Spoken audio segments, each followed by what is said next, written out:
Let's fight podcast. न्याय के गलियारों में इन दिनों एक खास हलचल देखने को मिल रही है और वो हलचल है वकीलों के हितों की सुरक्षा और वकीलों का भविष्य तय करने का पड़ाव। आज इसी मुद्दे पर हमारे साथ चर्चा करने के लिए मौजूद हैं the bar council of Rajasthan के इलेक्शन के सदस्य पद के प्रबल दावेदार श्री सैयद सादत अली।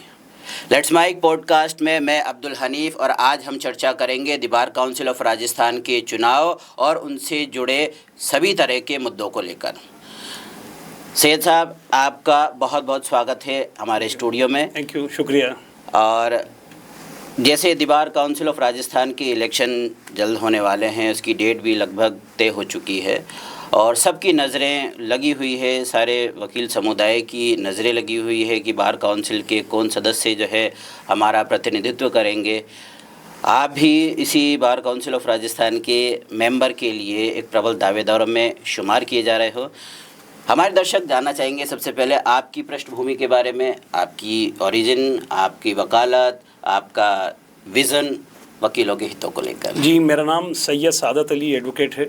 मेरे मरहूम वालिद सैयद मंजूर अली सवाई माधोपुर से एक्स MLA थे और Rajasthan high court Jaipur bench में एडिशनल एडवोकेट जनरल भी थे। मैं एक ऐसे घर से आता हूं जिसमें मेरे वालिद भी वकील हैं। मेरे बड़े भाई सैयद ज़कावत अली एडवोकेट, वो भी वकील हैं। मेरे सबसे छोटे भाई सैयद बशारत अली एडवोकेट, वो भी एक वकील हैं। मेरा पूरा ख़ानदान में जो आदमी जहाँ पर हैं वो वकालत ही करते हैं। हम ये प्रोफेशन एक ज़रिया माश नहीं है हमारे लिए, बल्कि हमारे लिए एक टशन है जिसको हम एंजॉय करते हैं। और उसका रीज़न है कि हमें लगता है कि इस प्रोफेशन के ज़रिए आप लोगों की सेवा कर सकते हैं, उनकी मदद कर सकते हैं, गरीबों को सहारा दे सकते हैं।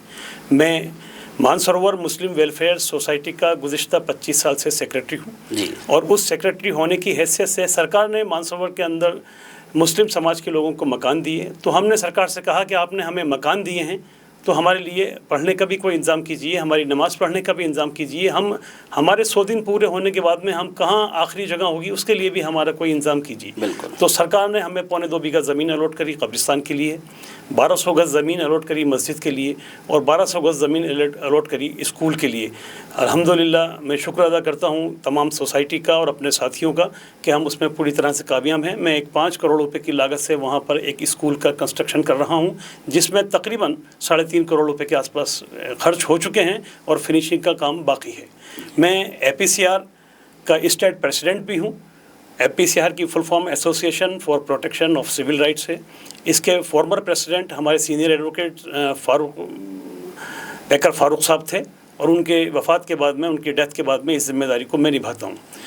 मैं एक इस किस्म का माहौल में बड़ा हुआ हूँ कि मुझे माशरे के कमज़ोर लोगों को देख के बेचैनी महसूस होती है और मैं हर वक्त ये सोचता हूँ कि किस तरह आप किसी की मदद कर सकते हैं। जी बिल्कुल। सादत साहब, सबसे पहला सवाल जो अक्सर लोग पूछते हैं कोई किसी इलेक्शन के किसी कैंडिडेट को देखकर, और लोगों के जहन में आना एक स्वाभाविक भी है कि क्या ख़ास वजह रही कि आपको the bar council of Rajasthan के इलेक्शन में आने की जो है आपको लगा कि मुझे इसमें आना चाहिए और मुझे अपना विज़न लोगों के सामने रखना चाहिए, कुछ ख़ास वजह? देखिए, मैं पिछले 33 साल से Rajasthan high court Jaipur bench में वकालत करता हूँ जी। और 33 साल का पीरियड एक बहुत लंबा पीरियड है जी। मैंने इस 33 साल में ये महसूस किया कि इस प्रोफेशन में 30% लोग डिग्री लेने के बाद में कुछ और काम करने लग जाते हैं। बिल्कुल। और उसकी वजह यह है कि उन्हें इनिशियली स्टेज पे किसी फाइनेंशियली कोई मदद नहीं मिलती जी, जबकि बार काउंसिल ऑफ राजस्थान के पास में एक ह्यूज अमाउंट फंड के तौर पर है। बिल्कुल। तो क्यों नहीं आने वाले बच्चों को कोई स्टाइपेंड फंड दिया जाता? उन्हें अपने पैरों पे खड़ा होने के लिए जो 2-3 साल का पीरियड है, उस पीरियड तक उन्हें मिनिमम कम से कम उनके कोर्ट आके जाने का पेट्रोल का खर्चा तो निकलना ही चाहिए। बिल्कुल। जब बच्चा LLB कर लेते हैं जी, तो उन्हें फिर अपने माँ बाप से, अपने बड़ों से रोज़ के 100 रुपये मांगना, रोज़ के 200 रुपये मांगने में शर्म महसूस होने लगती है। और जब शादी हो जाती है और आमदनी नहीं होती तो फिर वो इस प्रोफेशन को छोड़ देते हैं। तो कम से कम 3 साल का पीरियड एक ऐसा हो जिसमें उन्हें कोई 5,000 रुपये, 7,000 रुपये उनके खर्चे के दिए जाएँ जी। इस किस्म की परेशानियाँ हर नया वकील महसूस करता है जी। तो एक ये ख्याल हमारे दिल में था कि जब इतना बड़ा स्टाइपेंड, हमारा इतना बड़ा fund bar council of Rajasthan के पास में मौजूद है और वो फंड तकरीबन 200 करोड़ से ऊपर का है जी, तो फिर क्यों बार काउंसिल के मेंबर्स के दिल में ये ख्याल नहीं आता कि हम अपने आने वाले नए वकीलों को कोई हम मदद करते हैं जी। तो एक ये ख्याल मेरे दिल में हमेशा से रहा कि आने वालों का कुछ मदद करनी चाहिए जी। और मैं आपके मार्फत ये बात भी कह देना चाहता हूँ, ये मेरा ख्याल है जी। मैं बन भी जाऊं तो मैं ये इस काम को उस वक्त तक नहीं कर सकता जब तक 12 लोग और इस काम में मेरी मदद नहीं कर देते। बिल्कुल। मैं अपनी बात आप तमाम वकीलों साथियों तक पहुंचाऊंगा कि मैंने ये बात कही है जी। और कौन लोग नहीं मान रहे हैं ये बात भी पहुंचाऊंगा, फिर फैसला मेरे साथी करेंगे। बिल्कुल। अकेले किसी भी चीज़ के लिए एक व्यक्ति का होना जो है, क्योंकि जहाँ पे 25 मेंबर्स आते तो आपको सबको साथ लेकर सबकी जो है बहुमत आपका होना ज़रूरी है। जैसे भी आपने बताया 200 करोड़ रुपए एक बहुत ह्यूज अमाउंट होता है, बहुत बड़ा फंड होता है किसी भी एसोसिएशन के लिए, किसी भी काउंसिल के लिए और उसके काउंसिल के मेंबर्स के लिए। तो एक बड़ा आपका एक विज़न जो लोगों के सामने आया है कि 200 करोड़ रुपए का फ़ंड किस तरीके से ये यूटिलाइज़ होना चाहिए नए वकीलों के हितों को ध्यान में रखते हुए, क्योंकि हर वकील एक इस दौर से गुजरता है कि जब एक उसकी शुरुआत होती है तो ये दौर उसने देखा हुआ होता है, तो बड़ा मुश्किल वक्त होता है, बहुत मुश्किल वक्त होता है। सादत साहब, एक लाइन में अगर आपका विज़न जानना चाहें कि आप अध्यक्ष पद के लिए आपका विज़न क्या रहेगा, एक लाइन में अगर आप बताना चाहें।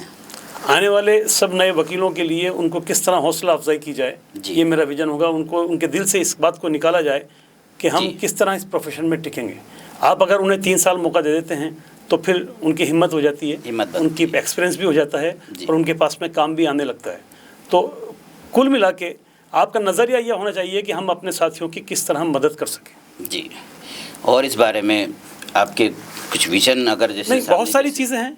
आपने एक लाइन में कहा इसलिए मुझे हुआ, लेकिन बहुत सारी चीज़ें हैं कि हर चीज़ की एक दायरा होता है। जी, मैं आपसे कहना चाहता हूँ कि कोई हार्ड कोर क्रिमिनल मुलजिम भी कोई ऑफेंस करता है तो उसका एक पर्टिकुलर एक थाना होता है जी, और उस थाने की एक पर्टिकुलर कोर्ट होती है कि ये मुकदमा यहाँ दर्ज होगा और इस कोर्ट में चलेगा। जी, मुलजिम को सिर्फ उसी इंक्वायरी के लिए उस थाने में जाना होता है, ट्रायल फेस करने के लिए उस कोर्ट में जाना होता है। लेकिन अनफॉर्चुनेट है बार काउंसिल ऑफ राजस्थान की तरफ से कि जब किसी वकील के खिलाफ कोई शिकायत हो जाती है तो उसको पूरे राजस्थान के हर कोने में नोटिस देके बुलाया जाता है। आप उसकी इंक्वायरी उसके हेडक्वार्टर पे क्यों फिक्स नहीं कर देते? जब कोई भी बार काउंसिल मेंबर वोट मांगने के लिए टेबल पहुंच सकते हैं तो कोई 2 मेंबर उसके इंक्वायरी कंप्लीट करने के लिए उसके हेड ऑफिस क्यों नहीं जा सकते, उसके हेडक्वार्टर क्यों नहीं जा सकते? तो इस इंक्वायरी को किसी भी वकील के खिलाफ जब इंक्वायरी हो तो उसके हेडक्वार्टर तक ही समेटना चाहिए। कोई भी 2 लोग वहाँ जाएं या हद से हद जोधपुर बुला लें जी, जब भी बुलाएं जोधपुर बुला लें, क्योंकि आपका वो बार काउंसिल का वो हेडक्वार्टर है। लेकिन ये तरीका तो हमारे कभी 33 साल में समझ में नहीं आया कि कभी आप धौलपुर बुलाते हैं, कभी बाड़मेर बुलाते हैं, कभी गंगानगर बुलाते हैं, जहाँ आपकी मीटिंग होती है वहाँ बुलाते हैं। मीटिंग आपकी है, उससे वकील की शिकायत का क्या लेना देना? आम वकील के लिए क्या परेशानी का सबब है कि धौलपुर के आदमी को आप बाड़मेर बुलाते हैं तो वो 700 किलोमीटर का सफर करके जाता है। ये एक वकील के लिए सख्त तरीन इंक्वायरी है और एक परेशानी की वजह है। तो मैं इस ख्याल का हूँ कि किसी भी वकील के खिलाफ जब कोई शिकायत हो तो उसके हेडक्वार्टर पे हो, और अगर ये मुमकिन ना हो, हालांकि इसमें नामुमकिन वाली कोई बात नहीं है जी, लेकिन फिर भी ये मुमकिन ना लगती हो लोगों को तो हद से हद जोधपुर हाई कोर्ट बुला लिया जाए। इससे ज़्यादा उनको परेशान नहीं करना चाहिए। सादत साहब, आपको 33 साल का वकालत का एक लंबा अनुभव है। अपने इस अनुभव को बार काउंसिल के इलेक्शन और बार काउंसिल के इलेक्शन के बाद में वकीलों के हितों के लिए किस तरीके से आप यूटिलाइज़ करना पसंद करेंगे? देखिए साहब, मैं बाय प्रोफेशन तो एडवोकेट्स हूँ जी, लेकिन मिजाज से मैं समाज का आदमी हूँ बेशक। और मैं ये महसूस करता हूँ कि किसी भी एक ज़िंदा शख्स में और एक मुर्दे में सिर्फ इतना ही फ़र्क होता है जी कि मुर्दे के जहन में, उसके दिल में, उसके जिस्म में कोई बेचैनी नहीं होती जी, लेकिन एक इंसान जो ज़िंदा है और ज़मीन पे चलता है उसके दिल में बेचैनी होनी चाहिए। तो ये बेचैनी, क्योंकि मैं इस समाज से आता हूँ, मैं ये महसूस करता हूँ कि मेरे जो साथी नए इस प्रोफेशन में आते हैं वो कितने परेशान हैं। उन्हें घर से पेट्रोल तक आने के पेट्रोल के पैसे नहीं होते हैं। तो कोई बार काउंसिल का काम ही ये है कि वो इस बात का ख्याल रखिए कि इस प्रोफेशन में आने वाले लोगों की परेशानियों को किस तरह दूर किया जाए। बिल्कुल। और आप जब जहन में इसी चीज़ को लेके चलते हैं तो फिर रास्ते खुलने शुरू होते हैं। लेकिन अगर आप सोचें ही नहीं इस लाइन पे तो रास्ते भी नहीं खुलेंगे। और मैं ये मानता हूँ कि आज तक इस लाइन के ऊपर बहुत ज़्यादा सोचा नहीं गया, ना तो खुद ने स्टाइफंड देने की बात करी और ना कभी किसी सरकार के ऊपर इस बात का दबाव बनाया कि भाई सरकार ही उसको दे दे।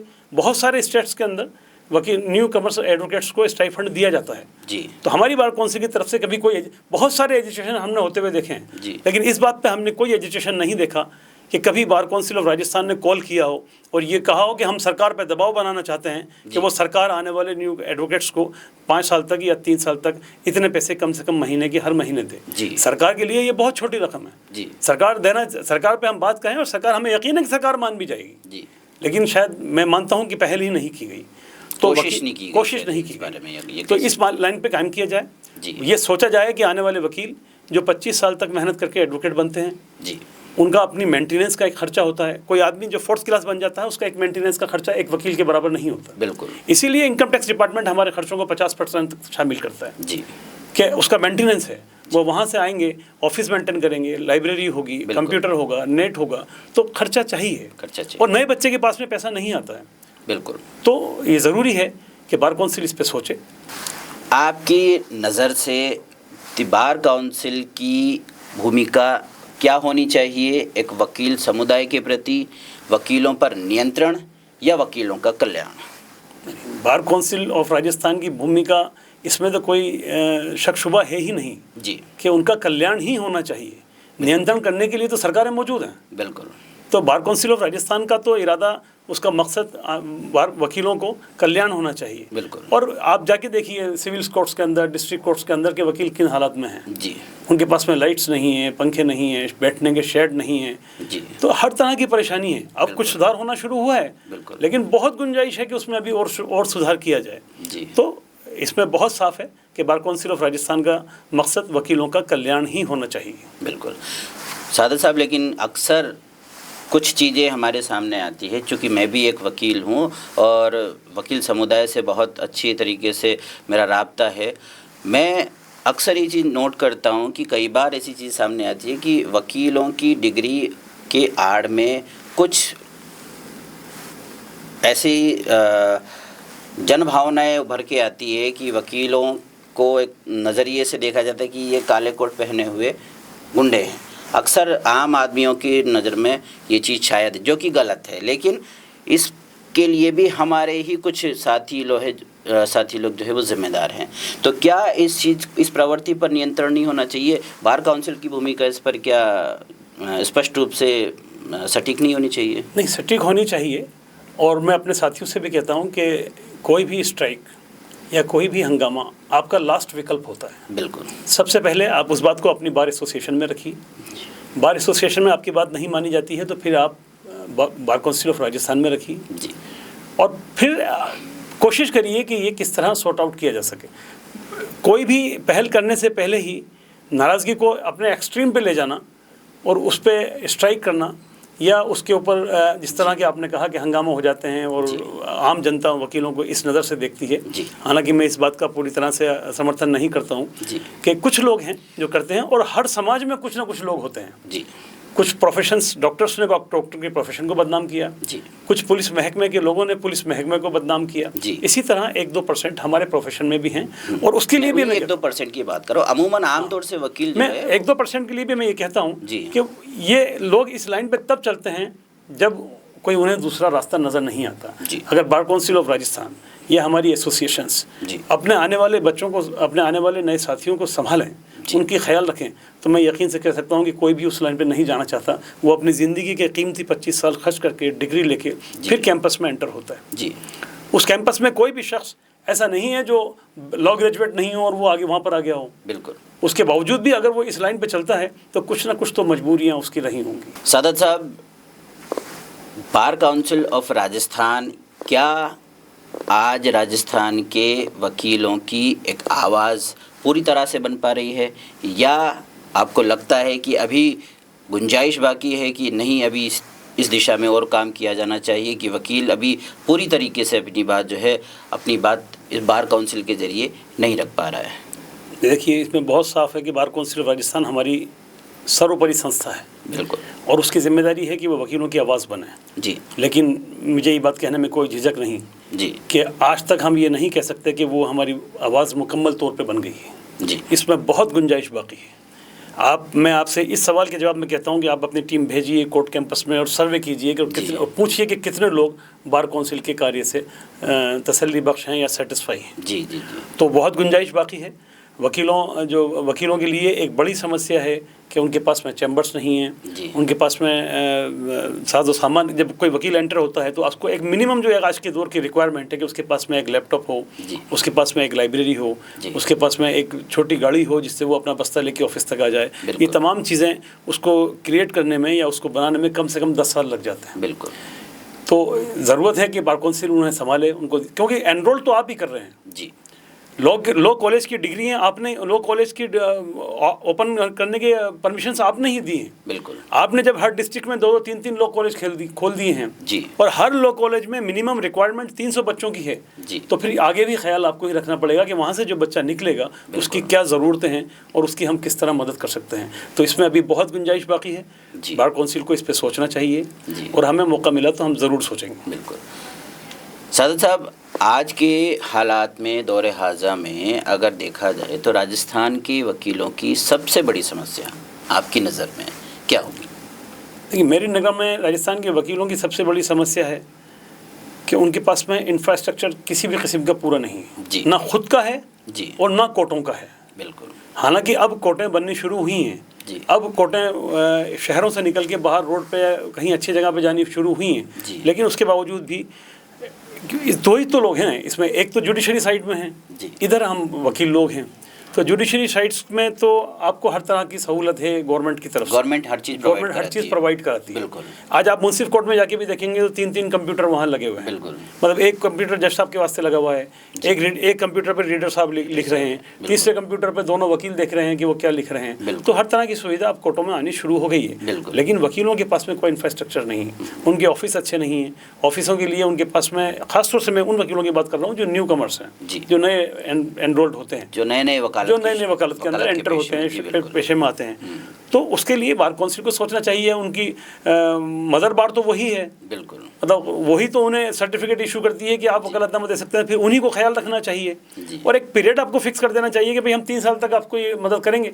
उसके बाद में आप अपने पैरों पर खड़े होइए स्टेबल होने के लिए, और फिर 3 साल बाद बंद कर दीजिए। तो 3 साल में आपके पास में ये भी समझ में आ जाएगा कि हाँ, कौन लोग मेहनती हैं, कौन लोग नहीं है। लेकिन अगर आपके पास में कोर्ट आने के ही खर्चा ना हो, किताब खरीदने के लिए पैसा ना हो, कंप्यूटर और लाइब्रेरी लेने के लिए फाइनेंस की प्रॉब्लम हो, तो कुछ ना कुछ हेल्प तो बार काउंसिल की तरफ से आनी ही चाहिए। एक बनता है। जैसे आम भाषा के अंदर पे अगर यूँ समझा जाए कि अगर जुडिशरी साइड से हम देखें तो हर चीज़ सरकार प्रोवाइड करा रही है, लेकिन अगर एडवोकेट साइड से हम देखें तो हर चीज़ अर्न कर रहा है। डे 1 से उसको हर चीज़ अर्न करनी पड़ रही है, जबकि उसकी मदर बार काउंसिल जो है, जो उसकी एक सबसे बड़ी संस्था है, सर्वोच्च संस्था है, उसकी ओर से एक वकील को किसी तरह की मदद शुरुआती तौर में उसे नहीं मिल पाती, जो कि उसका जायज़ हक होना चाहिए। बार काउंसिल आज की तारीख में सिर्फ सर्टिफिकेट दे रही है, बिल्कुल, बाकी किसी किस्म की और कोई हेल्प नहीं कर रही। बिल्कुल। ये एक बहुत, तो ये एक बड़ी गंभीर समस्या है, बहुत गंभीर समस्या है आज कि बच्चा आने वाला नया वकील किस तरह अपने पैरों पे 5 साल तक किस तरह सर्वाइव करे। हम मानते हैं कि हर बिजनेस के अंदर वक्त लगता है, हर कारोबार में लगता है, तो इस प्रोफेशन में भी लगेगा। बिल्कुल। और खासतौर से प्रोफेशनल डिग्रीज जो होती हैं, उनमें आप आज की तारीख में हम ये कह सकते हैं कि आप कोई भी शख्स अपने बच्चे को MBBS डॉक्टर को भी नहीं दिखाना चाहता, क्योंकि वो अपने बच्चे के लिए एक्सपर्ट, बहुत स्पेशलिस्ट डॉक्टर को देखना चाहता है। इसी तरह कोई भी क्लाइंट अपना इम्पोर्टेंट मुकदमा किसी नए वकील को नहीं देना चाहता। तो इस प्रोसेस में 2, 4, 5 साल, 7 साल का वक्त तो लगना ही लगना है।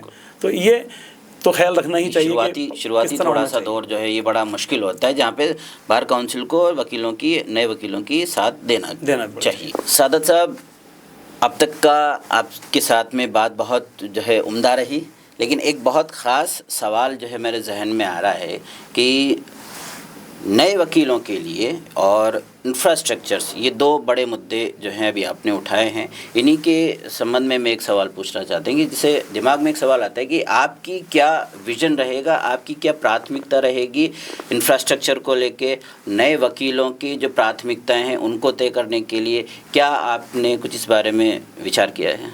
देखिए, ये एक सवाल, मतलब आपका सवाल जो है वो नए एडवोकेट्स की प्रॉब्लम्स को लेके है। इंफ्रास्ट्रक्चर भी है, इंफ्रास्ट्रक्चर से। क्योंकि नए वकीलों को सीट भी चाहिए होती है, उसको बिल्कुल, बैठने बिल्कुल। की, और लाइब्रेरी भी चाहिए होती मैं है। स्पेश करूँगा आपसे, मेरा कहना यह है कि बार काउंसिल को ये मालूम है कि उन्होंने इस एक महीने में कितने एडवोकेट्स को एनरोल्ड किया है। बिल्कुल जनवरी 2026 में बार काउंसिल ने 1258 एडवोकेट्स को एनरोल्ड किया है जी, और यही संख्या हर महीने आती रहेगी, बिल्कुल जिसका नतीजा ये होगा कि एक साल के अंदर तकरीबन 15,000 एडवोकेट एनरोल्ड होंगे। बिल्कुल जब आप 15,000 एडवोकेट्स को सर्टिफिकेट इशू करते हैं, उन्हें परवाना देते जी। हैं, उनका रजिस्ट्रेशन नंबर उनको इशू करते हैं, बिल्कुल तो यह भी तो आपको ही सोचना चाहिए कि ये 15,000 वकील बैठेंगे कहाँ, बिल्कुल ये 15,000 वकील अपना वर्क किस तरह करेंगे। तो आज एक मिनिमम जो एक रिक्वायरमेंट है किसी भी वकील के साथ में जी, कि सब वकील को वकालत शुरू करने के लिए ये तो एक ऑफिस चाहिए, इंफ्रास्ट्रक्चर चाहिए, एक कंप्यूटर चाहिए, तो आप एटलीस्ट उसको 1 लाख रुपए का लोन तो दे सकते हैं। बिल्कुल और मैं कहता हूँ कि वो लोन भी विदाउट इंटरेस्ट होना चाहिए, बिल्कुल तो उसके कुछ जोश भी आएगा, कुछ हिम्मत भी होगी, उसकी हिम्मत बनेगी बनेगी कम से उसकी, कि मुझे इस पे वजन नहीं लगेगा, उस पर वजन नहीं लगेगा। आज वो 1 लाख रुपए उसके घर वालों के पास में नहीं है जी, या वो खुद नहीं ला सकता है, बिल्कुल। तो वो कहाँ से उस चीज़ का वो इंतजाम करेगा। बिल्कुल वो उसको मेंटेन करेंगे या उसको जहाँ से पैसा लाने पे जोर लगाएंगे या उसको अपनी चीज़ें बनाने। तो बार काउंसिल को इतनी हेल्प करनी चाहिए, बिल्कुल क्योंकि आपने हर डिस्ट्रिक्ट में कॉलेज खोल दिए। बिल्कुल अब अगला इस बार का इलेक्शन 80-85 हज़ार के ऊपर हो रहा है, 80-85 हज़ार वोटर पे हो रहा है। बिल्कुल। आज की तारीख में राजस्थान में 1,20,000 एडवोकेट एनरोल्ड हैं। बिल्कुल अगली बार जब इलेक्शन होगा तो ये 2 लाख से कम नहीं होंगे, बिल्कुल तादाद हमेशा तो बढ़ेगी। तादाद हमेशा बढ़ेगी। बिल्कुल तो उसी रेशो से आपको इंफ्रास्ट्रक्चर्स और वकीलों की सहूलत, उनके बैठने की जगह, उनका लाइट पानी बिजली, उनके छोटी मोटी उनकी हेल्प, जिससे वो अपने ऑफिस को मेंटेन कर सकें। क्योंकि आज की तारीख में सबसे सस्ता जो है वो लैपटॉप और कंप्यूटर और ई लाइब्रेरी है। बिल्कुल तो उसमें आपको लाख रुपए के अंदर आपका कंप्यूटर भी आ जाएगा, आपकी ई लाइब्रेरी भी, आप सब्सक्रिप्शन खरीद सकते हैं और आपका काम चल सकता है। बिल्कुल तो इतना तो हेल्प करनी चाहिए। बिल्कुल और आप ये भी नहीं करोगे तो फिर नतीजे में 30% लोग, 35% लोग इस प्रोफेशन को छोड़ के जाएंगे और वो कुछ और काम करेंगे। और जब वो कोई ऐसा काम करेंगे जी। जो ऑफेंस की कैटेगरी में आता होगा तो फिर नाम वकीलों का बदनाम होगा। वकीलों का खराब होगा। तो बिल्कुल इतना तो करना ही चाहिए। बिल्कुल। हमें अगर मौका मिलता है तो मैं पूरी कोशिश करूँगा इस बात की कि बार काउंसिल ऑफ राजस्थान इस तरह के नए बच्चों को उनकी हेल्प करे। और अगर हम किसी पोजीशन में, या मान लीजिए हम नहीं कर सकते हैं जी, तो हम बहुत स्ट्रेंथ में हैं, अच्छी तादाद में हैं, सरकार के साथ सब बात पढ़े लिखे हैं, हम सरकार के साथ बात करेंगे, बिल्कुल टेबल टॉक करेंगे, सरकार से कहेंगे कि भाई आप दीजिए, बिल्कुल विदाउट इंटरेस्ट दीजिए। बिल्कुल और वो रिकवरी भी 5 साल बाद में शुरू होनी चाहिए, बिल्कुल। उससे पहले रिकवरी शुरू नहीं होनी चाहिए। आगे 3 से 5 साल तक जो है एक नया वकील इस पोजीशन में नहीं होता कि वो लाख रुपए जो है वो या 5 लाख रुपए चुकता कर सके, और कम से कम उसका एक वकील की गरिमा होती है कि एक उसका अपना चैम्बर जो है कम से कम मिले, ताकि वो अपने आने वाले अपने क्लाइंट को बैठा कर जो है एक उसके पास में कम से कम 3 लोगों को बिठाने की 3 कुर्सियाँ, टेबल होना चाहिए। हम राजस्थान में रहते हैं जहाँ टेम्परेचर 50 डिग्री चला जाता है। जी बिल्कुल। तो लोग आएँ तो बैठें तो कम से कम एटमॉस्फेयर ऐसा हो कि वो बैठ तो सकें। बिल्कुल। अगर वो 50 डिग्री टेम्परेचर में बैठेंगे, ऑफिस में कूलर नहीं होगा, ऐसी नहीं होगा, तो कौन आपके ऑफिस में चढ़ेगा। बिल्कुल बिल्कुल। तो ये छोटी छोटी ज़रूरतें हैं, अगर इनका इरादा किया जाए तो ये नामुमकिन नहीं है। मैं फिर कह रहा हूँ आपसे कि सिर्फ इरादे की ज़रूरत है, सोच की ज़रूरत है, अपने दिल में इस बेचैनी को महसूस करने की ज़रूरत है कि हमारे नए साथी जो एंटर हो रहे हैं उनकी ज़िंदगी किस तरह सफ़र कर रही है। बिल्कुल। आप भी सोचेंगे तो हम उम्मीद करते हैं कि इसका हल भी निकलना शुरू हो। बिल्कुल।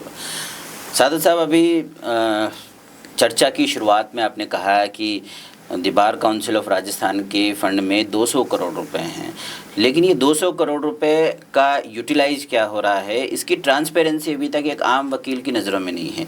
तो क्या आपको लगता है कि ये जो एडवोकेट वेलफेयर फंड है इसकी ट्रांसपेरेंसी सुनिश्चित होनी चाहिए, एक आम वकील जो है इसकी पहुंच में होनी चाहिए, इसके आमद और जो है खर्च का ब्यौरा इसकी नज़र में होना चाहिए? ये सवाल आपने किया, मैं तो ये कहता हूँ कि ये सवाल होना ही नहीं चाहिए, बल्कि बार काउंसिल को पहले ही डाल देना चाहिए। जब हर चीज़ ऑनलाइन मौजूद है बिल्कुल, तो आपके पास में 1 साल के अंदर वेलफेयर टिकट्स है। बिल्कुल। जयपुर में 22,000 एडवोकेट की लिस्ट है, बिल्कुल 12-13-15,000 के आसपास वोटर है जी। आप ये मान के चलिए कम से कम 5,000 वकील, 3,000 4,000 वकील पर डे वकालतनामा लगाता होगा। बिल्कुल। 130 रुपये का एक वकालतनामा लगता है, तो अकेले जयपुर से 4 लाख पर डे क्रिएट होता है। बिल्कुल। पूरे राजस्थान से मैं समझता हूँ, दावा नहीं करता, बार काउंसिल में हम जाएंगे तब पूछेंगे बाकायदा RTI लगा के पिछले 2 साल के अंदर आपके पास में वेलफेयर टिकट से कितना पैसा आया। बिल्कुल। तो ये पैसा आपके पास में है, तो फिर क्यों आपने इसका कितना पैसा है, कहाँ इस्तेमाल हो रहा है, किन चीज़ के ऊपर खर्च हो रहा है, ये आपको नेट पे डालना चाहिए। बिल्कुल। अगर नेट पे होता तो हमारी ये क्यूरोसिटी नहीं होती। बिल्कुल। तो जब हर चीज़ नेट पे है तो ये क्यों सीक्रेट रखा जाता है? सीक्रेट रखा जाता है। इस बारे में ट्रांसपेरेंसी सुनिश्चित बिल्कुल होनी चाहिए। ट्रांसपेरेंसी सुनिश्चित होनी चाहिए हर वकील को, क्योंकि वकील के पास से ही तो पैसा जाता है, बिल्कुल उसी के वकालतनामे पे पैसा पहुंचता है। वो तो उसका हर वकील पैसा को है। पता उसका पैसा है, बिल्कुल। हर वकील को पता होना चाहिए। और ये पैसा अलग है, जी, और वेलफेयर फंड के वेलफेयर स्कीम का जो 50,000 रुपये हम जमा कराते हैं वो पैसा अलग है। अलग है जी, तो बार काउंसिल ऑफ राजस्थान के पास में पैसों की कोई कमी नहीं है, बिल्कुल इस्तेमाल उनके पास में कुछ नहीं है। बिल्कुल इस्तेमाल क्या है आप बताइए? बिल्कुल हमारी 33 साल की वकालत में हमें बहुत ज़्यादा पता नहीं है बिल्कुल कि क्या इस्तेमाल है। जो 2-4 मामले हैं वो हमने देखे हैं कि आपने NLU को कितने लाख रुपए दिए हैं, बिल्कुल। क्यों दिए हैं, NLU को देना इतना ज़रूरी था? NLU तो खुद एक अच्छी NLU खुद एक establish- कॉम्पिटेंट बिल्कुल एस्टेब्लिश competent है, सही है। बॉडी है, तो आपको क्यों फंक्शन कराना पड़ा, आपको क्यों पैसे देने पड़े? आपको ये ख्याल क्यों नहीं आया कि जयपुर में कितने लोग हैं, जोधपुर में कितने लोग हैं, कोटा में कितने लोग हैं जिनके पास बैठने की टेबल भी नहीं है, छत के ऊपर पंखा भी नहीं है, लाइट भी नहीं है, तो वहाँ क्यों खर्च नहीं किया गया? बिल्कुल और फराग दिली से क्यों खर्च नहीं किया जाता? बिल्कुल। पैसा रख के क्यों खुशी महसूस होती है? जी। आपके पास तो हर साल ही पैसा आता है, हर महीने पैसा आता है, महीना पैसा है आपके तो पास। फिर ऐसा तो नहीं है कि कल से आना बंद हो जाएगा। तो इस बात का भी डर नहीं है। कोई बिजनेसमैन तो ये सोच सकता है कि मेरा बिजनेस नहीं चला तो कल से मेरा क्या होगा, इसलिए वो सेव करता है। जी। लेकिन बार काउंसिल ऑफ राजस्थान के पास में तो हर वकालतनामे पे पैसा पहुंचता है, हर वकालतनामे। तो आपको हर वक्त ही हर रोज़ ही ये सोचना चाहिए कि हम अपनी आने वाले मेंबर्स का किस तरह भला कर सकते हैं। सादत साहब, राजस्थान के वकीलों के लिए क्या आपके जहन में कोई पेंशन योजना से संबंधित कोई विजन है कि अगर राजस्थान के वकीलों को जो एक टेन्योर पार कर जाता है उसके बाद में एक सरकारी वकील की भी, सरकारी कर्मचारी की भी एक पेंशन होती है, तो क्या एक आम वकील की पेंशन होनी चाहिए? क्या इस बारे में आप कुछ सोचते हैं? देखिए, पेंशन की शक्ल में हमारा जो वेलफेयर स्कीम का जो मेंबर्स होते हैं जी, उनको एंड में जाके जब वो कहते हैं कि सब हम आज से वकालत छोड़ रहे हैं, अब हम बहुत ज़ईफ़ हो गए हैं, कमज़ोर हो गए हैं, वकालत में नहीं आ सकते हैं, जी, तो उन्हें एक सर्टेन अमाउंट कैलकुलेट करके दिया जाता है। बिल्कुल लेकिन वो अमाउंट नाकाफ़ी है। बिल्कुल होना ये चाहिए कि जितना अमाउंट, वो तो हमारा ही पैसे का क्रिएट होके पैसा है, बार काउंसिल ने उसके अंदर क्या मिलाया है? बिल्कुल जिस तरह सरकार को पीएफ के अंदर, सरकार एम्प्लॉय को पीएफ के अंदर जितना पैसा आपका होता है उतना ही सरकार मिलाती है। बिल्कुल इस तरह की कोई स्कीम बार काउंसिल को लानी चाहिए, बिल्कुल और उनके ये ख्याल रखना चाहिए कि जो आदमी ज़ईफ़ हो गया अब वकालत नहीं कर सकते हैं। और मैं ये बात भी कहने में मुझे कोई गुरेज नहीं कि इस प्रोफेशन के अंदर 60% एडवोकेट तो हैंड टू माउथ हैं, बिल्कुल जो अपनी इज्जत से, अपनी शान शौकत से अपना घर चलाते हैं, उनकी सेविंग बहुत ज़्यादा नहीं बहुत ज़्यादा नहीं है। लेकिन जब वो वकालत छोड़ते हैं या इसका इतने ज़ईफ़ हो जाते हैं, इतने कमज़ोर हो जाते हैं कि फिर कोर्ट में नहीं आ सकते हैं, तो उन्हें परेशानी होती है। इस पॉइंट के ऊपर ख्याल उनके करना पीछे चाहिए। बैक स्टेप में कुछ ऐसा बैक स्टेप में कोई ना कोई एक स्कीम, सहारा नहीं होता, सहारा नहीं होता उनके पास में, और ये सहारा होना चाहिए। होना चाहिए कि जिस बिल्कुल। अब ये वकालत किस को- शक्ल में आएगा सहारा? बार काउंसिल के थ्रू आएगा, बार काउंसिल की तरफ से आएगा, या बार काउंसिल की कोशिशों से सरकार की तरफ से आएगा, बिल्कुल उतना होना चाहिए। होना चाहिए। वकील जब इस उम्र पे पहुंच जाता है कि वो काम नहीं कर सकता, तो वो सरकार से ओल्ड पेंशन लेने की मूड में नहीं होता कि उसको अपनी बेइज्जती महसूस होती है कि मैंने 40 साल की वकालत करी है और अब मैं सरकार के एप्लीकेशन दूंगी, मुझे ओल्ड पेंशन दे दो, और वो भी 1000 रुपये होती है, 1000-1200 रुपये। क्या होगा आज के क्या दिन? होगा उस 1000-1200 रुपये के अंदर? तो और ये भी सही है कि वकालत के प्रोफेशन से जहन की में भी एक तब्दीली आ जाती है कि वो थोड़ा सा सख्त हो जाता है, कि उसको ये नहीं लगता कि मैं किसके आगे हाथ फैलाऊं, किसके आगे? तो वो सफ़र करता है। सादत साहब, एक बीच में आपकी मैं बात काट के एक मेरे जहन में एक छोटी सी बात आ रही थी कि जिस एडवोकेट ने अपनी वकालत की, अपने जीवन के महत्वपूर्ण एक स्वर्णिम 40 साल 45 साल अपने वकालत के प्रोफेशन को अगर दिए हैं, और जब उस वकालत से वो, उस प्रोफेशन से वो विदा होता है, तो उसके लिए किसी के आगे हाथ फैलाना बड़ा जो है वो उसकी डिग्निटी को जो है वो चकनाचूर करने वाला होता है, क्योंकि हमेशा उसने दूसरों के लिए आवाज़ उठाई है। आज वही इंसान दूसरों के आगे अपने लिए हाथ फैला है, तो वो उसकी डिग्निटी के खिलाफ है। मुझे लगता है कि इस बारे में बहुत जल्दी और बहुत असरदार काम हम उम्मीद करेंगे कि आप अगर वकीलों का प्रतिनिधित्व करेंगे, वकीलों के जो है सम्मान के लिए ज़रूर इस दिशा में बड़ा काम करेंगे। एक अक्सर बात आती है कि अक्सर कोई वकील दुर्घटनाग्रस्त हो जाता है, बीमारी से ग्रसित हो जाता है। मेरे सामने कुछ एक मामले आए हैं कि एक वकील की, एक सीनियर वकील हैं, मेरे बहुत अच्छे मिलने वाले हैं, उनकी आंखों की रोशनी चली गई। जब बार काउंसिल ने के सामने उन्होंने अपनी एप्लीकेशन दी तो महज 15,000 रुपये। एक वकील की आँखें उसके लिए सबसे बड़ा ज़रिया है, और अगर वो आंखें उसकी चली गई और आप उसको उसकी आंखों के लिए से 15,000 रुपये दे रहे हैं, तो मुझे नहीं लगता कि ये नाकाफ़ी, ये उसके लिए बहुत चीज़ है। तो आप क्या लगता है कि इस दिशा में कुछ प्रयास किए जाने चाहिए? मैं अपने अल्लाह से दुआ करता हूँ कि वो हमें कामयाब करें, हम वहाँ पहुँचें और हमारे जैसे मिजाज के हमें 12 आदमी और दें। बिल्कुल। तब जाके कोई काम शुरू हो पाएगा। बिल्कुल। और वो लोग ऐसे हों जो हमारी तरह सोचते हों, आपकी तरह सोचते हों। बिल्कुल। कि उनके दिल में फ़िक्र हो। जब फ़िक्रें दिल में होती हैं, बेचैनी दिल में होती है, तो हर काम होने लग जाता है। बिल्कुल। दुनिया में कोई काम नामुमकिन नहीं है।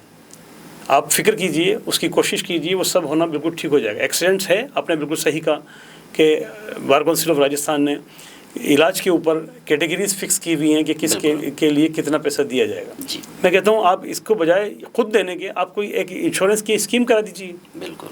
कि साहब आप किसी भी वकील की तरफ से 500 रुपये महीने की स्कीम दे दीजिए। बिल्कुल।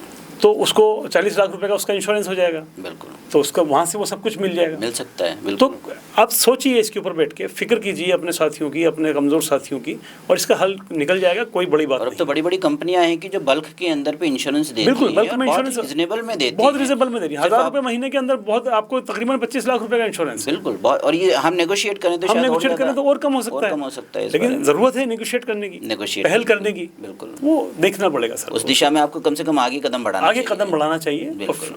और ये तभी होगा जब आपके मन में ये बात होगी हमें कल्याण करना है अपने साथियों का, अपने साथियों को अपने लेकर आगे साथियों का। चलना है। सादत साहब, नए वकीलों के लिए भी आपने चर्चा की कि नए वकील आते हैं, बड़ी परेशानी होती है। तो स्टाइपेंड जो है एक वकील का, नया वकील जो होता है, उस दिशा में आपने पहले भी स्पष्ट किया कि होना चाहिए।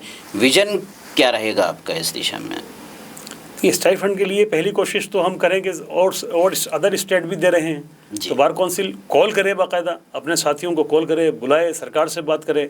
और सरकार नहीं माने तो जिस तरह डेमोक्रेसी के अंदर होता है, हम धरना प्रदर्शन करें, सरकार को घेरें, लेकिन वहाँ से लेने की कोशिश करें। और जब तक वो नहीं हो तब तक तो कम से कम बार काउंसिल खुद दे।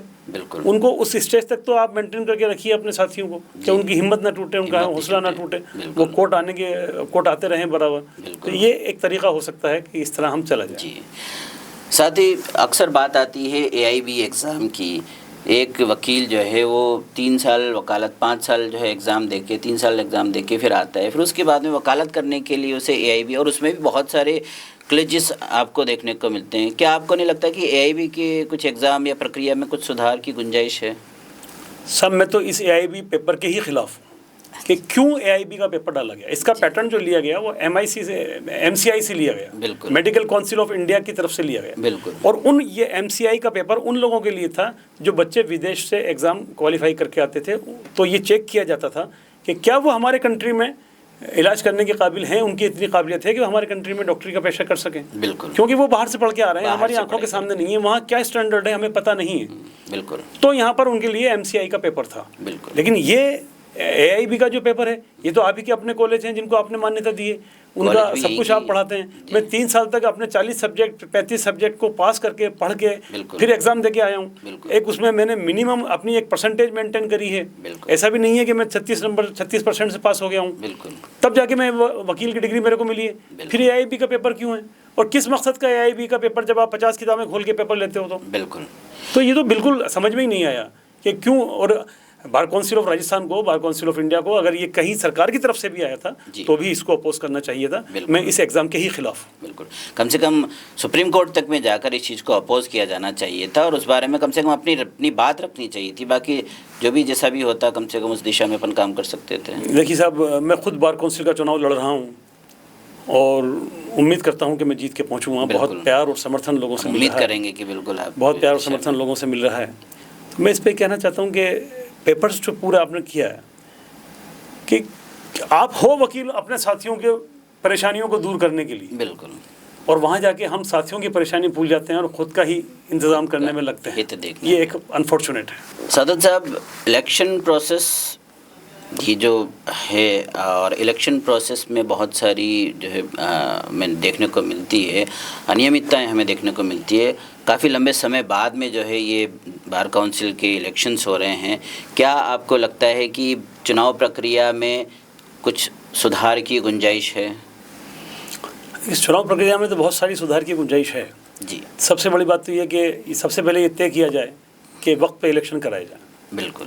ये जो अब इलेक्शन हो रहे हैं ये 2 टर्म के बराबर का इलेक्शन है। बिल्कुल, मतलब 5 साल के लिए इलेक्शन होता है और 8.5 साल से भी ऊपर हो चुके हैं। बिल्कुल, एक लंबा दौर आपका निकल चुका है। उसके बाद में भी अगर आप ये कहें कि साहब हमारे पास में अप्रूवल नहीं है, हमारे पास में डाटास पूरे नहीं हैं, बिल्कुल, तो ये कैसे माना जा सकता है? आपके पास में 1,20,000 एडवोकेट्स के फॉर्म एक दिन में नहीं आ गए। बिल्कुल, आपके पास तो हर महीने 1200-1300 पहुँचते हैं। बिल्कुल, तो उन्हें इमीडिएटली अपडेट कीजिए, मेंटेन करिए, उसको बना के रखिए। एक दिन के लिए भी क्यों, और क्यों नहीं इलेक्शन टाइम 5 साल का पीरियड पूरा होने से पहले ही एक नोटिस निकाला जाता कि अगले 6 महीने के बाद में फला तारीख को नोटिफिकेशन निकलेगा। बिल्कुल, आपका इरादा नहीं होता, बिल्कुल, इसलिए नहीं होता। 8.5 साल बहुत बड़ा पीरियड है। बहुत बड़ा पीरियड होता है। आज जिन बच्चों की 9 साल की वकालत है उन्होंने कभी एक वोट भी नहीं डाला है। बिल्कुल, तो ये तो बहुत अनफॉर्चुनेट है कि सबसे ज़्यादा पढ़ी लिखी संस्था जिसका हर मेंबर लॉ ग्रेजुएट है, बिल्कुल, उसके संस्था के अंदर भी अगर इस किस्म की बातें हों या इस किस्म का तरीक़ाकार अपनाया जाए कि आपको इलेक्शन कराने के लिए सुप्रीम कोर्ट जाना पड़े जी, तो फिर ये तो बहुत अनफॉर्चुनेट है। हम लोगों के लिए न्याय के लिए बात करते हैं, हम खुद न्याय नहीं ले पा रहे हैं जी, तो हम किसके आगे जाएं? किससे कहें कि हम अपने ही संस्था का इलेक्शन नहीं कर पा रहे हैं, समय पर इलेक्शन नहीं करा पा रहे, समय पर इलेक्शन नहीं कर पा रहे जी। हैं? तो ये हमारे साथियों को सोचना चाहिए बिल्कुल, कि भाई जो चुन के जा रहे हैं वो समय पे इलेक्शन कराएं, अपने इसके डेकोरम को बना के रखें। क्यों आपके ऊपर कोई आदमी उंगली उठाए? आज हमें भी अच्छा नहीं लगता कि हम अपने साथियों के लिए कहें कि साहब आपने इसमें कोई हेरा फेरा करी कि आपने 9 साल तक इलेक्शन क्यों नहीं कराया। जी, सुप्रीम कोर्ट का इन्वॉल्वमेंट, हाई कोर्ट का इन्वॉल्वमेंट तो तब हुआ जब आपने इलेक्शन 7-8 साल तक नहीं कराया। बिल्कुल, आप 5 साल पे इलेक्शन करा देते तो कौन आपको बीच में इंटरप्ट करने आ रहा था? जी, तो ये सारी बातें हैं, सोचनी चाहिए। जिम्मेदार लोग हैं, देश का सबसे ज़्यादा पढ़ा लिखा वोटर है, तबका जो है, तबका है। बिल्कुल, मतलब प्रेसिडेंट और प्राइम मिनिस्टर का भी वोटर इतना पढ़ा लिखा नहीं। बिल्कुल, यहाँ तो हर वोटर लॉ ग्रेजुएट है, डबल ग्रेजुएट है जी। तो फिर ये तो मतलब सोचने की बात है कि बिल्कुल, साथियों को सोचना चाहिए, वोटर्स को सोचना चाहिए कि जिन लोगों ने 9 साल तक इलेक्शन नहीं कराए जी, उनके साथ में अब हमें कैसा बिहेव करना चाहिए। सादत साहब, सुप्रीम कोर्ट ने अभी कुछ इस इलेक्शन से कुछ वक्त पहले ही महिलाओं के लिए बार काउंसिल्स के इलेक्शन में एक कोटा निर्धारित किया है। जी हाँ। तो क्या आपको लगता है या कि भाई ये जो महिलाओं का प्रतिनिधित्व है ये पुरुष सत्ता को चुनौती देने के लिए है, या इसके आप किसी और नज़रिए से देखते हैं? नहीं, चुनौती की इसमें कोई बात नहीं है। हम तो इसको इस नज़रिए से देखते हैं कि अच्छा है, मौका मिला, साथ बैठ के काम करेंगे, बिल्कुल, एक दूसरे को समझेंगे। उनकी परेशानियां भी हो सकती हैं जो हमें पता ना हो। जी, बहुत सी लेडीज़ प्रॉब्लम है कि कोर्टों के अंदर लेडीज़ के लिए स्पेशल बहुत साफ़ सुथरे जगह हों बैठने की, चैम्बर्स अलग हों, टॉयलेट्स हों, कैंटीन कोई एक अच्छी सी कैंटीन हो जहां वो बैठ सकें। बहुत सी प्रॉब्लम्स हैं उनकी जो तो प्रतिनिधित्व उनका होना चाहिए। और एक महिला ही, मुझे लगता है कि महिला के बारे में ज़्यादा बेहतर तरीके से समझ सकती है, उसकी परेशानियों को जान सकती है। इसमें कोई दो राय नहीं कि किसी भी महिला एडवोकेट साथी को कोई प्रॉब्लम है तो वो हमसे बात करने में थोड़ी सी तकल्लुफ़ में रहेगी, बिल्कुल, झिझक में रहेगी। लेकिन अगर कोई एक मेंबर उनकी साथी हमारे साथ में बार काउंसिल में है तो वो अपनी बात और अपनी परेशानी को उन तक बहुत आसानी से पहुंचा सकते हैं। तो आपके नज़रिए से ये सुप्रीम कोर्ट का एक पॉजिटिव जो है फैसला कहा जा सकता है कि ये मतलब इसमें हमें कोई ऑब्जेक्शन नहीं है। जो बात है वो सिर्फ इतनी है कि आपने उसको रिजर्वेशन कर दिया है। बिल्कुल, तो रिजर्वेशन, अब उसमें एक बहुत सी चीज़ें हैं कि रिजर्वेशन में क्या रहेगा, क्या वोट परसेंटेज रहेगा, लेकिन उनके इलेक्शन में आने से हमें कोई दिक्कत नहीं है, बल्कि हम तो उनका मोस्ट वेलकम करते हैं कि आइए साथ काम करेंगे। बिल्कुल, थैंक यू। सादत साहब, वकीलों की किसी भी मुद्दे को लेकर अक्सर जो है हड़ताल देखने को मिल जाती है, गाहे बगाहे है, चाहे वो छोटे स्तर पर चाहे बड़े स्तर पर। तो वकीलों की हड़ताल, क्या ये आखिरी विकल्प के तौर पे आप इसे देखते हैं, या इससे बेहतर कोई विकल्प हमें पहले इस्तेमाल किया जाने चाहिए? नहीं, मैं कहता हूँ कि हड़ताल आखिरी विकल्प होना चाहिए, उससे पहले तमाम तरह के प्रयास होने चाहिए। जी, मैंने पहले भी आपके एक सवाल के जवाब में कहा था कि हड़ताल कोई हल नहीं है। बिल्कुल, हड़ताल तो डेमोक्रेसी का जब आपकी बात कहीं से नहीं मानी जाए, बिल्कुल, जबकि आप लॉ मतलब वकालत के पेशे से जुड़े हुए आदमी हैं, आप कानून जानते हैं, आप रिलीफ लेना जानते हैं, आप दुनिया को दिलाते हैं, तो हम खुद भी अपने लिए ले सकते हैं। और अगर हमारी बात नहीं मानी जा रही है तो हमें उस स्टेज पे जाके हड़ताल की तरफ जाना चाहिए जब तमाम रास्ते बंद हो जाएं। बिल्कुल, पहली स्टेज पे हड़ताल पे कभी नहीं जानी चाहिए। मैं इसके लिए साफ साफ कहता हूँ कि हड़ताल सबसे आखिरी तरीका, आखिरी विकल्प होना चाहिए। शुरुआती दौर के अंदर टेबल टॉक होनी चाहिए, प्रयास होने चाहिए, और बहुत सारी चीज़ें तो ऐसी हैं जो हम खुद पिटिशन्स फाइल करके भी ले सकते हैं। अगर मान लीजिए पुलिस प्रशासन से हमारा कन्फ्लिक्ट कई बार हो जाता है जी, तो वो कन्फ्लिक्ट भी मैं इस ख्याल का हूँ कि नहीं होना चाहिए। पहले भी उनसे भी पहले बैठ के बात करना चाहिए कि सभी लोग या सभी अफसर एक मिजाज के नहीं होते कि आप किसी एक आदमी पहले किसी अफसर ने इस तरह का तरीका अपना लिया तो ये भी ऐसा ही अपनाएंगे। बिल्कुल। इसलिए आपको पहले टेबल टॉक होनी चाहिए, रिटर्न, फिर वो अगर टेबल टॉक से बात नहीं हो रही है तो कॉरस्पॉन्डेंस होनी चाहिए, पिटिशंस होनी चाहिए, और फिर भी नहीं निकलता है तो फिर आपको हड़ताल की, वो डेमोक्रेसी का एक पार्ट है। इसे अंतिम हथियार के रूप में वो अंतिम हथियार, मैं तो हथियार भी नहीं अल्फाज इस्तेमाल करना चाहता, लेकिन अंतिम रास्ता होना चाहिए। क्योंकि इससे पहले बहुत सारे रास्ते, बहुत सारे एडवोकेट हमारे पास में मौजूद होते हैं, तो हम उन सब चीज़, क्योंकि हमें पता है वो सारे रास्ते हमारे सामने हैं। जहाँ तक अभी आपने कहा कि पुलिस और प्रशासन के साथ में जो मिलकर बात, तो पुलिस और प्रशासन के बीच में अक्सर जो है कॉन्फ्लिक्ट आता है, तो इससे भी क्या बार काउंसिल इस कॉन्फ्लिक्ट से निपटने के लिए कुछ कर सकती है? क्या कुछ विजन होना चाहिए, या आपका क्या विजन इस दिशा में हो सकता है? नहीं, पुलिस अपना काम करती है। हालांकि ठीक है, सब जगह मैंने पहले भी कहा कि हर डिपार्टमेंट के अंदर 1-2% लोग ऐसे होते हैं जिनकी वजह से तमाम तरह की परेशानियां हो जाती हैं जी। लेकिन इन सब बातों को भुलाते हुए आपको पहले पूरे प्रयास करने चाहिए, क्योंकि पुलिस प्रशासन भी वकीलों से कभी उलझना नहीं चाहता। बिल्कुल। इनिशियली स्टेज पे वो उलझना नहीं चाहते, तो उनकी अपनी जिम्मेदारियाँ हैं, हमारी अपनी जिम्मेदारियाँ हैं जी। ये वो पिलर्स हैं कंट्री के जिनके बिखराव से कंट्री ही बिखराव पे चला जाता है, बिखर जाती है। तो हमें सबको इस बात को समझना चाहिए कि जो इम्पोर्टेंट डिपार्टमेंट्स हैं, पिलर्स हैं कंट्री के, उनको हम तालमेल के साथ में बात करें और कन्फ्लिक्ट की नौबत नहीं आए तो बहुत अच्छा है। और प्रशासन से बैठ के, ऐसा नहीं है कि सब प्रशासन, आप अगर एसओएचओ से आपकी नाराज़गी है तो आप एसपी से बात कर सकते हैं, एसपी साहब भी बात नहीं मान रहे हैं तो आप आईजी साहब से बात कर सकते हैं, आप कमिश्नर से कर सकते हैं, आप, और वकीलों को सुनने के लिए कोई मना नहीं करता। और आपके पास में सबसे बड़ा हथियार कोर्ट है। बिल्कुल। तो हम अगर मान लीजिए हमारी बात कहीं नहीं मानी जा रही तो हम कोर्ट जाते हैं। बिल्कुल। तो ये सब हमें करना चाहिए, और फिर डेमोक्रेसी का जो तरीका है वो भी अपना चाहिए, लेकिन उसमें भी डेमोक्रेसी के सेटअप के तौर पर ही होना चाहिए। मतलब ये मैसेज नहीं जाना चाहिए कि साहब हम पावर का इस्तेमाल कर रहे हैं। सादल साहब, बार काउंसिल के चुनावी खर्च को लेकर कुछ बात करना चाहेंगे? आपने दुखती रग पे हाथ रखा है। बिल्कुल। देखिए, पूरे हिंदुस्तान में किसी भी इलेक्शन की इतनी फीस नहीं है जितनी इलेक्शन की fees bar council of Rajasthan ने रखी। बिल्कुल। 1,25,000 रुपये इलेक्शन नॉमिनेशन फॉर्म की फीस है जी। 5,000 रुपये फॉर्म फीस है। बिल्कुल। और ये भी अफसोसनाक है कि आप पार्षद का चुनाव लड़ें, आप एमएलए का चुनाव लड़ें, आप एमपी का चुनाव लड़ें, आपको एक नॉमिनेशन फॉर्म की फ़ीस के साथ में 4 फॉर्म साथ में दिए जाते हैं। बिल्कुल। यहाँ पर हमें सिर्फ 1 फॉर्म दिया गया। हमने दूसरा फॉर्म मांगा तो हमसे कहा गया कि दूसरे 5,000 रुपये जमा कराइए। ओहो। तो तमाम तरह का, मतलब किस तरह बार काउंसिल इलेक्शन करा रही है। और बात यहीं ख़त्म नहीं हुई जी। बात हुई कि आपने वोटर लिस्ट बनाई राजस्थान के वकीलों की जी। उस वोटर लिस्ट के आप लगभग 19,000 रुपये चार्ज कर रहे हैं। और 19,000 रुपये की लिस्ट के अंदर किसी भी वकील का कोई मोबाइल नंबर नहीं है। क्या बात है। तो क्या करें हम उस वोटर लिस्ट का? बिल्कुल। जबकि आपने ये वोटर लिस्ट नॉमिनेशन स्टार्ट होने से पहले तक नेट के ऊपर डाल रखी थी। बिल्कुल। और जब नॉमिनेशन स्टार्ट किया तो आपने उसको नेट से डिलीट कर दिया। ये सिर्फ आपने इसलिए डिलीट कर दिया कि कोई वकील वहाँ से डाउनलोड नहीं कर ले। डाउनलोड कर आपने मजबूर किया वकीलों को वो वोटर लिस्ट खरीदने के लिए जिसके ऊपर कोई मोबाइल नंबर नहीं है। बिल्कुल। तो बहुत अफसोसनाक है मेरे लिए कि 1,25,000 रुपये फीस, 5,000 रुपये नॉमिनेशन फॉर्म, जिसमें एक फॉर्म अगर आपसे गलत हो जाए या कुछ बात हो जाए तो आपको ये डर लगा रहे कि मेरा फॉर्म रिजेक्ट ना हो जाए। 4 फॉर्म इसीलिए दिए जाते हैं ह्यूमन एरर की वजह से कि अगर 2 लोगों ने गलती कर दी है तो दूसरा फॉर्म आपका सही है तो वो आपको सेलेक्ट हो जाएगा, आपको पास कर लेंगे उस फॉर्म को। तो तमाम तरह की चीज़ें। अब नॉमिनेशन वाले दिन आपने जयपुर हाई कोर्ट के अंदर बार काउंसिल का काउंटर खोल दिया जी। फिर आपने फॉर्म के लेने के लिए यहाँ पर एक आदमी को क्यों नहीं बिठाया? बिल्कुल। तमाम जयपुर के 115-120 लोग जो है नॉमिनेशन फॉर्म भरने के लिए जोधपुर जा रहे हैं। बिल्कुल। हर आदमी के साथ में 2-3 गाड़ियाँ वहाँ जा रही हैं, 20 आदमी वहाँ जा रहे हैं। बिल्कुल। तो इस तमाम खर्चे को आप काउंटर खोल के ये मैनेजमेंट किया जा सकता था। बहुत ईजी मैनेजमेंट है। बिल्कुल। आप अगर ये देखें कि राजस्थान के 50 डिस्ट्रिक्ट में से कितने डिस्ट्रिक्ट से लोग चुनाव लड़ रहे हैं तो शायद 10 डिस्ट्रिक्ट के लोग भी नहीं हैं जिनमें लोग चुनाव लड़ रहे हैं जी। तो आप एक काउंटर खोल के वहीं फॉर्म ले सकते थे और लेके आ सकते थे।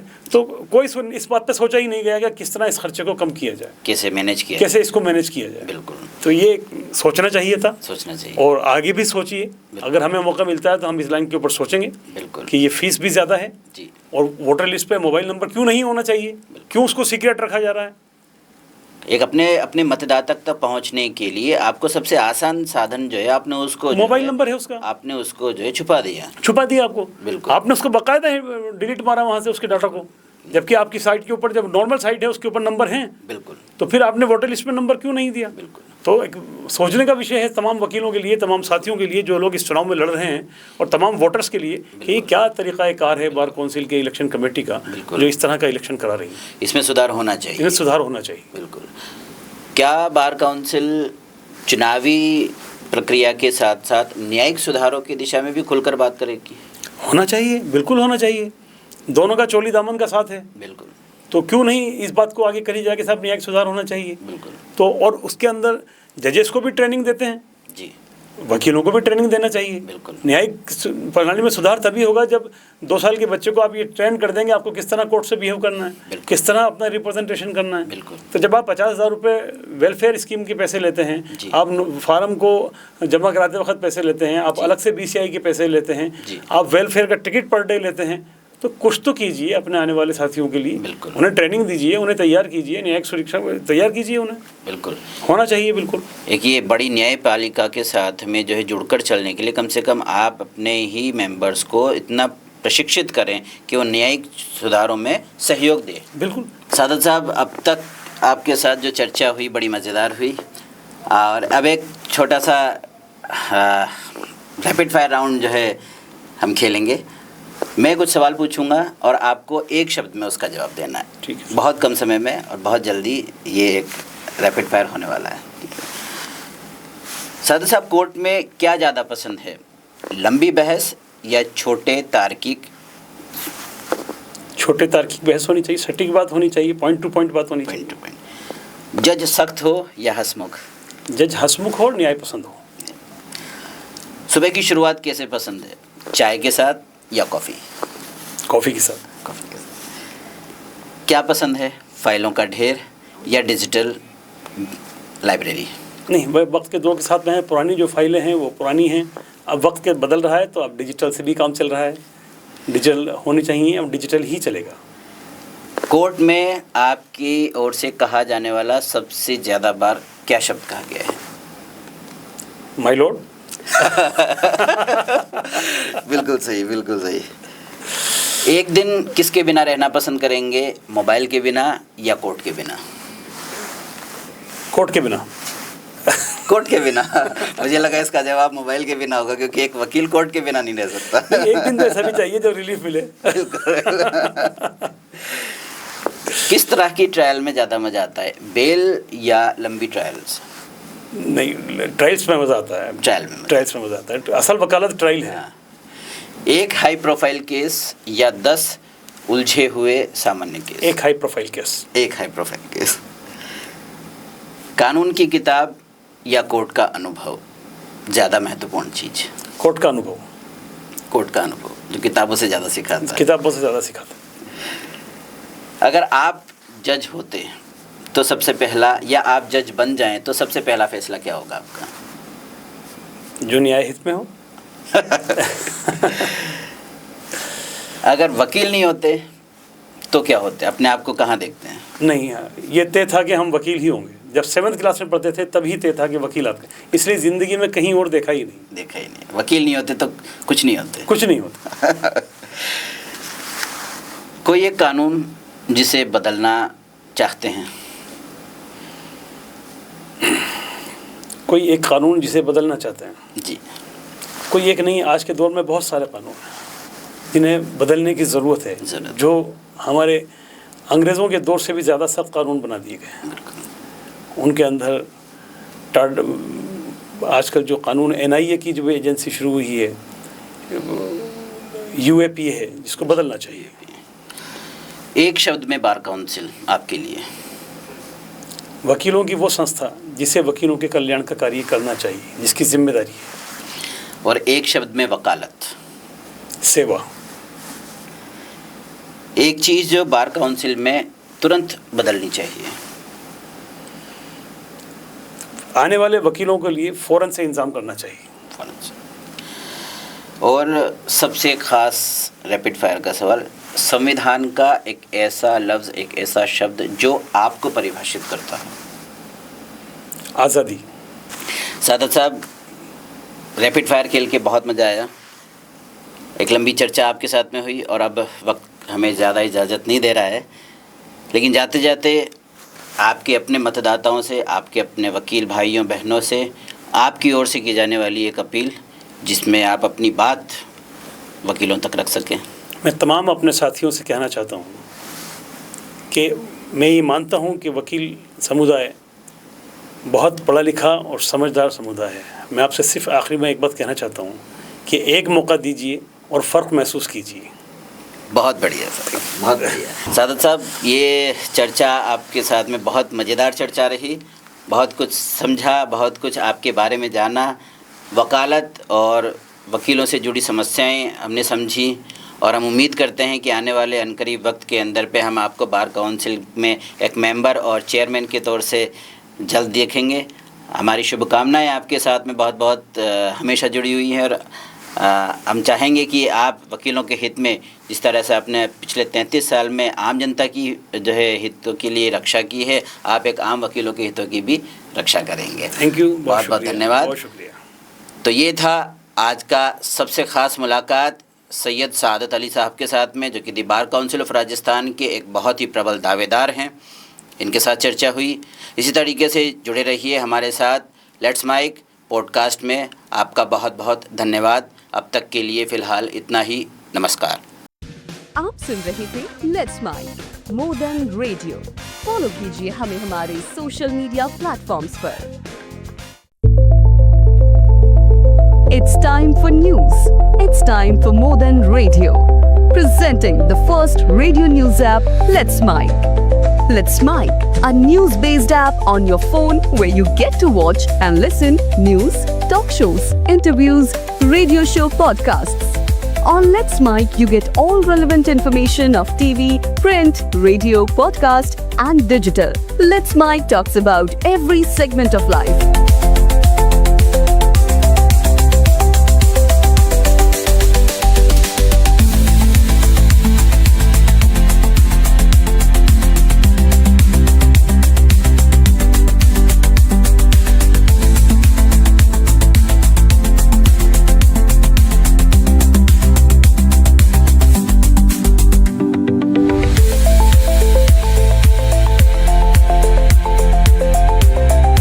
Download the app now from Play Store. Available both on Android and iOS mobile phones. Follow us on YouTube, Instagram, Twitter, LinkedIn, Facebook, Telegram, WhatsApp, Snapchat. Let's talk, let's connect, and let's mic.